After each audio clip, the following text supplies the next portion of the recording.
څېړنه مکمله شوې ده، چاپ ته هم سپارل شوې ده، انشاءالله چاپ به شي. دا د سواد د خاورې حق ادا کول دي. د دوی کتاب تجزیې که چا کتلی نو په هغې کې د سواد شخصیات، په سواد کې د پښتو دپاره شوی کار، د سواد کشران مشران چې څومره لیکوال دي په هغې باندې تبصرې شوي دي، تجزیې شوي دي. یو ډېر ګټور کتاب لیکلی دی چې بیا د خپل سواد د خاورې د حق ادا کولو یوه بله هڅه یې کړې ده په هغه مضامینو کې، په هغه تبصرو کې، په هغه تجزیو کې. عطا صاحب د سواد په کالج کې، جانزر کالج کې چې کوم حق ادا کوي د دې خپلې خاورې هم د پښتو هم، ما کتلي دي ځینې تیسیزونه چې د دوی په نګرانۍ کې شوي دي، د دوی منظورۍ سره شوي دي. د پي ایس لپاره چې د عطا صاحب شاګردانو کومې مقالې لیکلي دي د پښتو ادب په مختلفو څانګو او اړخونو باندې، زه پوره اعتماد سره ویلی شم چې هغه د بي ایس نه څه چې د ایم فل په لیول نه هم وي، چې د پي ایچ ډي یو مثال مثلا د بریان یوسفزي بیا ورکوم چې د هغې کتاب چاپ شوی دی، هغه تیسیس په کتابي شکل کې چاپ شوی دی. مراد شینواري په ژوند او فن او په خدماتو باندې هغوی کار کړی دی. هغه په هېڅ صورت د کومې پي ایچ ډي د مقالې نه کم نه ده، دا د بي ایس لپاره لیکلې شوې مقاله ده. په یوازې بریان نه، بریان خو د خپل نوم طرحه هم بریان دی، په خپل کار کې هم بریان دی، خو د عطا صاحب ډېر شاګردان په خپل تحقیق او څېړنه کې بریال دي، کامیاب دي او ډېر د لوړې پایې کار یې کړی دی. نو دغسې عطا صاحب په خپله هم شخصیت جوړ شوی دی، خو نور هم شخصیت جوړ دی. یعنې هغه یوازې شخصیت نه دی، هغه شخصیت ساز هم دی. هغه بریال جوړوي، هغه ارشاد جوړوي، هغه نور هغه خلک جوړوي او دا ډېر لوی کار دی. زما خیال دی چې عطا صاحب ته دا هم احساس دی چې سواد او د سواد نه بهر هم په ما باندې زما د ژبې حق دی، زما د مشرانو حق دی، زما د اتلانو حق دی. نو دغه احساس یو ډېر د قدر وړ دی.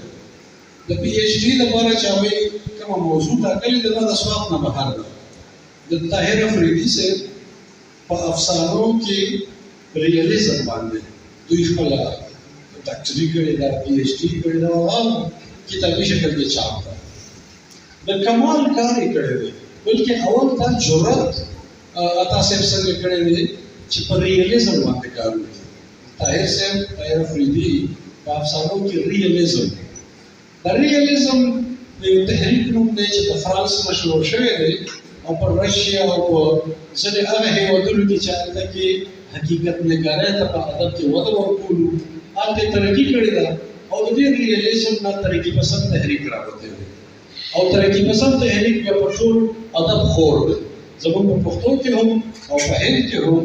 نو دا ډېر بنیادي تحریک دی. زه په ریالیزم خو ډېرې خبرې نه کوم، تبصره نه کوم، خو دا موضوع اخیستل دا په خپله د علم غوښتنه یې کوله، د پوهې او د ځیرکتیا تقاضا یې کوله، او عطا صاحب په ځان کې دا کانفیډنس لیدو چې زه په دې کار کولی شم. او بیا د طاهر صاحب په افسانو کې د هغې لټون، یعنې که د طاهر افریدي افسانې تاسو کې چا هم کتلي نو د هغه شروع د ریالیزم نه شوې ده. موږ چې ورته حقیقت نګاري وایو یا په ادب کې مقصدیت وایو، د دغسې نه طاهر صاحب شروع کړې ده. هغه که د اردو افسانې دي دیدن، هغه ټول ریالیزم دی. هغه کې لومړی کتاب دی د محلونو خوا کې، هغه ټول ریالیزم دی. او د طاهر صاحب چې نور څومره کتابونه دي، نور خوبونه نه وینم، په زنځیر تړلی خوب او بله ډېر دي، نومونه نه کړم، څه 11-12 مجموعې دي د طاهر صاحب چې د هغې اوس افسانوي کلیات هم شته، افغانستان کې چاپ شوی دی. نو عطا صاحب دا کار نه کړی دی چې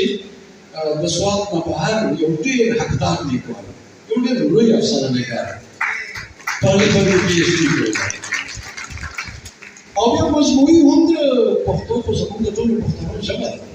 نو مجموعي طور هم د خپلې پښتو حق ادا کولو لپاره هغه لیک کوي. 3 یا 4 مجموعې د هغه چاپ دي، که زه غلطۍ کوم 4 یې چاپ دي. نو په یوه مجموعه خو دلته بحث وشو، خبرې اترې وشوې، مخکتنه وشوه، ډېر ښه مقالې تاثرات او نظمونه او بیا د کیس سیټ کوم چې مخمسو غالبا دومره منفرد او دومره زبردست څیز و نو په یو مجموع او ډېر تفصیل سره خبره وشوه خو د عطا صاحب شاعري هم ډېره ده خوند ما په شاعري نه و کتلې هسې مې دلته د لپه لونګ لږ ډېر کتو نور کتابونه ما نه و کتلي ما داسې ګڼل چې عطا صاحب یو عالم فاضل شخصیت دی پروفیسر دی شخصیت ساز دی نو شاعرۍ ته مې ډېره کمه توجه کړې او چې یو سرسري نظر ما په دې لپه لونګ واچولو د ډېر اعلی معیار شاعر دی که د هغه رومانویت دی او که ریالیزم دی کوم ته چې اباسین صاحب اشاره وکړه چې یو طرف ته په هغه کې رومانویت دی بل طرف ته هغه کې مقصدیت دی یا حقیقت معیاري ده یا ځمکني حقیقتونه دي چې د شعر جمع ورغوندي یعنې موږ د تحریکونو په صورت کې دا ګورو چې د ریالیزم د رومانټیسیزم په مقابله کې راپیدا شوی یو تحریک دی رومانټیسیزم کې مبالغه ډېره زیاته شوه د ارشاد غالبا په جمالیاتو خبرې وکړي دا د جمال او د تصوراتي دنیا چې په شعر کې ډېره زیاته شوه نو شاعرانو ویل چې دا د اسمان خبرې په ټوله دنیا کوي د دې ځمکې خبرې به څوک کوي دا ځمکني حقایق به څوک بیانوي نو ریالیزم په ادب کې یو تحریک پیدا شو او هغه داسې تحریک و چې ټولنیز شعور سره ناانصافي سره ظلم جبر سره د ظالم مخه په څوک نیسي مزاحمت په څوک کوي انقلابي رنګ په شعر کې څرګندوي دا اجزا په ریالیزم کې چې په افسانه کې هم دي په شعر کې هم دي په نور تخلیقي ادب کې هم دي نو د عطا صاحب پی ایچ ډي په ریالیزم دا په شعر کې هم د رومانټیسیزم او د ریالیزم دواړو ډېر غالب اثرات دي خو دغه تاسو نظر کې وساتئ چې دا په شعر کې موضوعات دي شاعر په موضوعاتو نه جوړېږي شاعر په پریزنټیشن جوړېږي په اسلوب جوړېږي په ډیکشن جوړېږي دا د ژبه څه ده دا د لفظونو جوړښت څه دی دا په شعر کې ترنم چرته پیدا کېږي دا د تشبیهات نوي دي که سړی دي دا د سره علامتي رنګ شته که نشته د هغه د وینا په انداز کې د خلکو راښکون شته که نه لوستونکی ځان ته راښکلی شي که نه دا هغه څیزونه دي چې شاعرانو اسلوب سره تعلق لري او دا هغه شاعري ده چې ته پرې خلک راکاږي په دې کې یو انداز داسې وي چې ژوره خبره په انداز په اسان انداز سړی په کولو قادر وي لکه کلاسیک کې چې رحمان بابا دی او په ماډرن کې خاطر افریدی بابا نو دغه کمال ډېر ګران دی چې یو شاعر حاصل کړي ما چې د عطا صاحب دلته کوم شعرونه واورېدل که په ترنم او موسیقۍ کې وویلی شو که عام وویلی شو او که ما د ده په لپه ډول یو نظر واچولو یو زبردست فطري انداز دی پکې کله کله داسې ښکاري که نه چې لکه عام خبرې خو چې په هغې واورم چې ډېر خوندور شعر یعنې عطا صاحب د لنډ بهر یو غزل کې وایي چې زه هم ستا رقیب هم ستا دی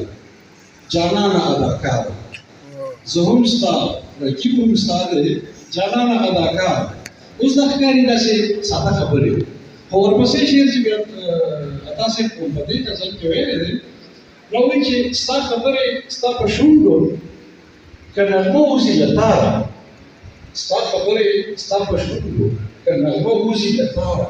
دا د رومانټیسیزم هغه انداز دی چې شعر د فطرت سره فلوئنسي پیدا کوي رواني هم پیدا کوي فطري رنګ هم پیدا کوي او بیا خبرو ته سندرې وي او بیا د محبوب خبرې داسې سندرې ګڼل لکه هوا د چې نغمه وځي دا د رومانیت یو خوند و دا یو چملیاتي رنګ و چې په شاعرۍ کې و او تر عطا صاحب پورې رارسېدلی دی زه کله کله په سم پوه نه شم تفسیرونه مې اوږدېږي زه خبره راغونډول غواړم چې د عطا صاحب د ذات د هغه د شخصیت د هغه د صلاحیت د هغه د محنت ډېر اړخونه دي او د هغه ټولو اړخونو ستاینه پکار ده نازونه پکار ده چې یو عملي شکل پیدا دستور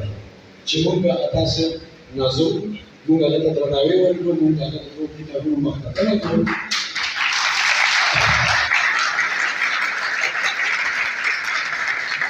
او موږ یې په خوراک سره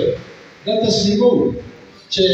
عطا صاحب نه په خپله شخصیت دی بلکې هغه شخصیات پیدا کړي دي او د شخصیاتو جوړولو په مرحله کې او پته نه لګي چې څومره شخصیات به جوړوي یعنې نن که د عطا صاحب اته نهه چاپ کتابونه دي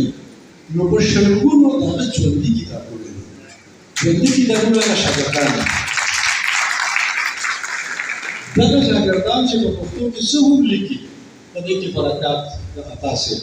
کله چې عطا صاحب ته زده کړه لارښودنه او د علم ورکول دغه عطا صاحب یو صدقه جاریه ده سره د دې چې موږ استادان په دې تنخواه اخلو او بل ډېر استادان موږ سړي دي چې څه تنخواه بس زیرو راځي او تنخواه اخلي او الکترونیکونو ته په انتظاري بجټ ته په انتظاري کله به زیاتېږي او کلاس به څنګه او په کلاس کې به ګټې وموږ په صبر طالب علم په خیر هم دا ډېر کم استادانو سره احساس زه خپل استاد یم نو زه ځان ته هم وایم رحمان بابا خبره چې هم پند اخلم هم پند وایم او بل چا ته زه د زه نه یم مرید د زه نو پیر یم نو زه ځان ته هم وایم او د رحمان بابا خو ستایي دا دی چې اکثر نصیحت کوي نو ځان ته کوي خو مقصد یې بل وي نو داسې موږ په تاسو ویاړو په تاسو فخر کوو او پکار ده چې د عطا صاحب د نازولو د نړۍ جاري پاتې شي د دې دستوري نه پس ته زما یو تجویز دی او هغه کېږي نه هغې نه پس کوم عطا موږ په سر ګرځوو خو تجویز مې دا دی چې دا څومره لیکونه ورته وویلی شو واورولې شول نظمونه نثرونه دا دې راغونډ کړی شي دا دې ځای شي دا دې محفوظ کړی شي دا عطا صاحب یو شاګرد یا یو تکړه ځوان دا دې کتابي شکل ورکړي او یو کار بل هم پکار دی چې عطا صاحب خو د ډېرو شخصیاتو شاعرانو په کتابونو په شخصیاتو د 20 مقالې په خپلو شاګردانو ولیکلې خو دا دومره لوی سړی دی ځان ته هېر دی چې په ما دې څوک ولیکي که نه لرې ما 9 کتاب چاپ او ما د سواد لپاره او د دې پښتو لپاره نظم و نثر لپاره ما د ژوند بلا کلونه بلا شپې بلا ورځې په دې خرڅ کړي دي نو په ما به کله څوک لیکي تیسیس سندي دی نو د سواد د ځانګړي کالج نه چې عطا صاحب بیا ټرانسفر شي نو اور خدای نه ټرانسفر کړي دلته د ډپارټمنټ خطره کېږي خو په دې چې د ټرانسفر شو نو ریال داسې وریال چې عطا صاحب په تیسیسونه کوي او بل دا زموږ ملکان یونیورسټي پېښور اسلامیا کالج دې کې ټول کې زموږ ملګري ناست دي نو په کار ده چې دې زموږ خبرې سي کنه دریاب چې په دریاب دی نو دریاب په خپل سینه کې یو ساس کې نشي زه کولای دا عطا صاحب په شکل دا شان زموږ جاوید اقبال صاحب اسلامیا کالج کې روح الله صاحب خو ریټایر شو اوس دانش دی نو دانش پکې دومره دانش لري چې عطا صاحب څه کار کړی دی که نه دی او دغه شان جاوید اقبال هم زنده جاوید شي که په عطا صاحب کار وکړي زه داسې ګڼم چې ما ته زما ذمهداري په دا وه چې د عطا صاحب په یو کتاب خبرې وکړو دا چې کوم په افکار صاحب دی خو دغه مجموعي خبرې کول ما ته ضروري وو بس اوس افکار صاحب هسې دی چې تاسو رانه خفه شئ نو یو دوه خبرې زه دا کوم چې عطا صاحب څنګه ځان سره ځینې تنظیمونه ځینې شخصیات ځینې علاقې خپل ځان سره هغه بختور کړي یعنې زه یو مثال تاسو ته پیش کړم همدا کتاب چې کوم په افکار صاحب باندې چاپ شوی دی دا د دې پس منظر کې تاسو وګورئ نو د عطا صاحب په وجه یو تنظیم بختور شوی دی د بهتاب صاحب دی په وحدت اخبار کې سپون دي شروع کړي او یو شخصیت باندې مقاله وایي او ختم شي خو چې کله د عطا صاحب نمبر راوړ دغه مقاله کتاب شو دغه مقاله چاپ شو امر شو نو څوک ته بهتاب صاحب ته تاسو کې چې ستاسو تنظیم کنټریبیوشن څه دی ستاسو تنظیم خدمات څه دي ټول ناول ورته دا کتاب راغلی چې په هغه تنظیم کې مقاله لیکل شي او هغه د عطا صاحب چاپ دا ډېر ګران کار و چې د کتاب په نیت خو دا نه و لیکلی شوی خو بیا عطا صاحب ته وویلی شو چې دا کتاب کول پکار دي نو په دغه ورځو کې ده په حافظ الپورۍ کار هم کولو محکم ورسره نه و ذهن کې هغه کنسنټریشن توجه نه وه خو کتاب یې برابر کړو او دا څه نه چې هسې پسې کتاب دی دومره بهترین کتاب یې لیکلی دی افکار صاحب که ستاسو پسې زه وی نو ما به وویل چې عطا صاحب زه دې هم ځان سره بختور کړم یعنې افکار صاحب په تاسو به ډېر څیزونو کتابونه لیکلي کېږي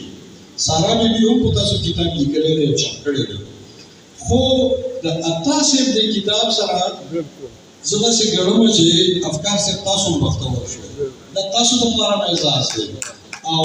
عطا صاحب په موږ شکرګزار یو چې دا کار یې وکړو نو د عطا صاحب په دې کتاب کې ټول اجزا ټول تفصیلات په ډېر بیلنس او توازن سره راغلي چا چې افکار صاحب نه دی پېژندلی نو هغې به د دې کتاب ډېر بهترین وپېژني افکار صاحب په تنظیمونو کې 15 کاله خدمات دي ټول په دې کتاب کې محفوظ دي افکار صاحب 15 کتابونه چاپ دي په ټولو تفسیرات په دې کتاب کې موجوده ده په مصري کتابونو بیل پاس دي په شعري کتابونو بیل پاس دي په ریپورتاژونو بیل دي د افکار صاحب په ژوند او د ژوند په سفر باندې یو بیل پاس دي او پوره ترتیب او توازن سره دی څه چې مخکې پکار دی هغه مخکې دي څه چې وروسته پکار دی هغه وروسته دي د افکار صاحب د هم اصلو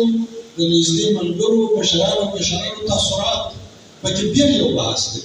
نو ډېر بیلنس 240 صفحو کتاب دی